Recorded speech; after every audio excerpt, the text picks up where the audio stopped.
근데 오늘 뭐 하나요? 네, 오늘은 해외 유명인들 성형을 한 케이스인데 이게 좀 실패를 했거든요. 실패 원인 분석을 좀 해주셨으면 해요.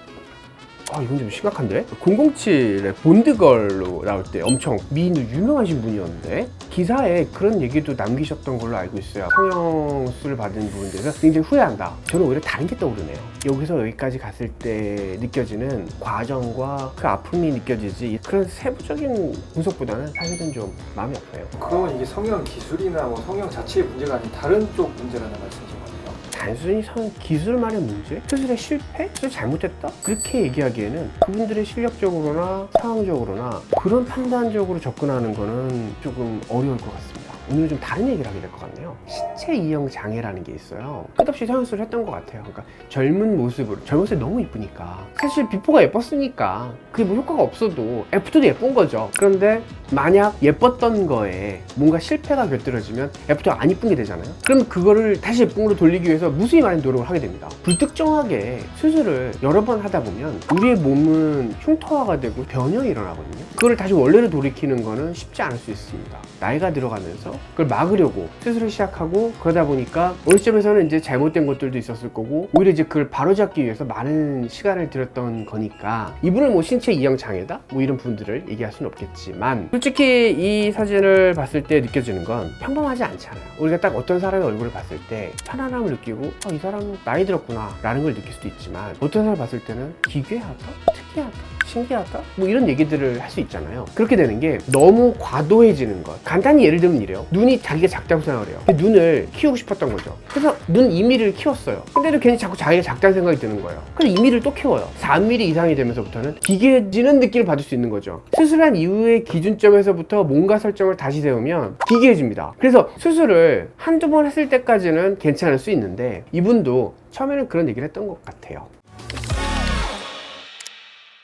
이분 알아요. 이분 보이시죠? 아까 얘기하셨던 분이 이분에 대해서도 얘기를 했었는데 이분에 대해서 우리가 짚고 넘어갈 건 또 하나 이런 건 있어요. 수술이 잘못되거나 수술적으로 이상하면 이런 얘기도 합니다. 어디 이상한 데 가서 수술했을 거야. 실력 없는 의사한테 했겠지. 뭐 그런 식으로 생각을 하고 할 수 있지만 이 정도 되는 분들은요 돈이 어마어마하게 많잖아요.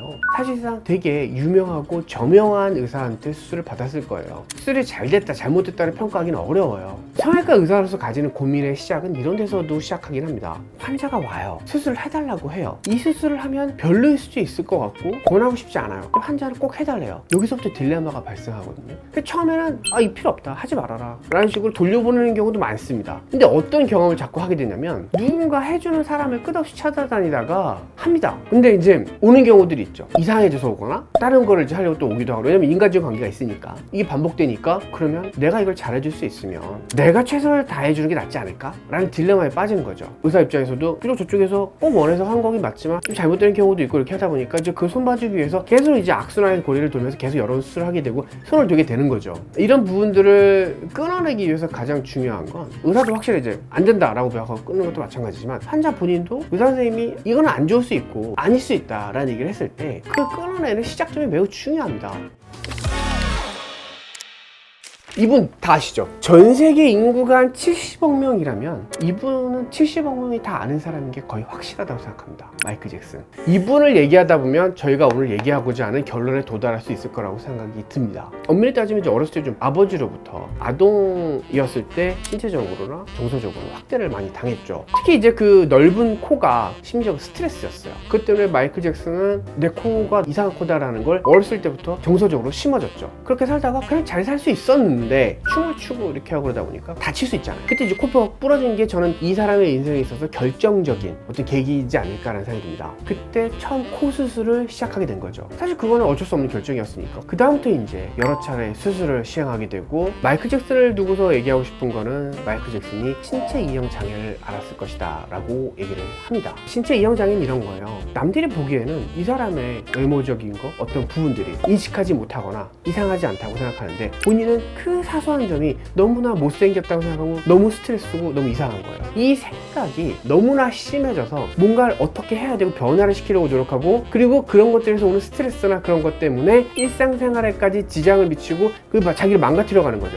그렇게 되면 신체 이형 장애를 볼 수가 있습니다. 신체 이형 장애의 무서운 점은 손을 대고 그냥 그 부분들이 별 문제가 안 생기면 괜찮은데 이렇게 하다가 한 번은 큰 사고가 터질 수 있다는 거예요. 어느 시점 어느 순간에서는 이제 남들이 봐도 이거 이제 좀 이상한데? 라는 시점에 도달하게 되면 다시 정상으로 돌리겠다고 손을 대는 과정에 악순환을 돌게 된다는 거죠. 원장님, 그러면 말씀하신 신체 이형 장애라는 게 정확히 어떤 거예요? 신체 이형 장애라는 거는 정신과에서 내려진 개념이고요. 근데 이제 신체 이형 장애를 설명하려면 진단 기준이 있습니다. 여러분들 혹시 선택될 수 있으니 자, 슬라이드를 보시고 이 중에서 말씀을 드리도록 하겠습니다.